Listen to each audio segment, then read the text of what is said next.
अस्सलाम वालेकुम मेरी प्यारी यूट्यूब फैमिली। शब बारात है, हर तरफ रौनक है, लोग खुश हैं, तैयारियां कर रहे हैं, मगर मेरा घर आज बिल्कुल खामोश है। ये मेरी ज़िंदगी की पहली शब बारात है जो मैं अपने अब्बू के बगैर गुजार रही हूँ। मुझे अच्छी तरह याद है, पिछली शब बारात पर मैं अपने घर पर नहीं थी, मैं अपने ससुराल में थी।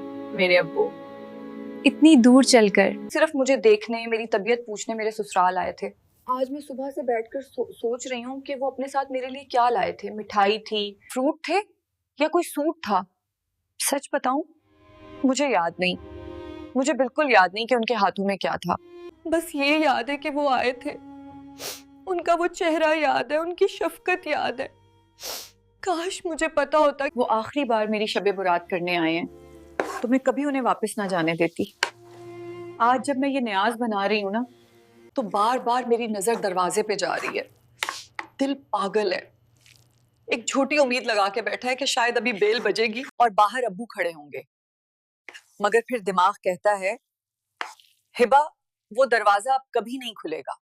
लोग कहते हैं न्याज बांटने से दिल को सुकून मिलता है, लेकिन जिस बेटी के सर से बाप का साया उठ जाए उसे सुकून कैसे मिलेगा। और ये है मेरी अम्मी, जब से अब्बू गए हैं उनके जीने की वजह भी जैसे खत्म हो गई है।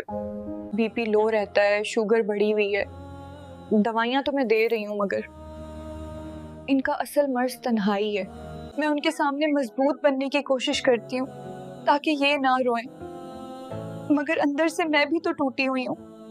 कभी कभी दिल करता है कि मैं भी छोटी बच्ची बनकर किसी की गोद में सर रखकर रो लूं। मेरी आप सब बहनों से हाथ जोड़कर गुजारिश है, अपने वालिदैन की कदर करें। ये तोहफे, ये चीजें, ये न्याज, इंसान सब भूल जाता है। जैसे मैं भूल गई कि अब्बू क्या लाए थे। लेकिन इंसान चला जाता है और फिर हम सिर्फ दीवारों को देखकर रोते हैं। इस बाबरकत रात में प्लीज मेरे अब्बू की मगफिरत के लिए एक बार सूरा फातिहा जरूर पढ़ दें और मेरी अम्मी की सेहत और जिंदगी के लिए दुआ कीजिएगा। अल्लाह उनका साया मेरे सर पर सलामत रखे। अल्लाह हाफिज।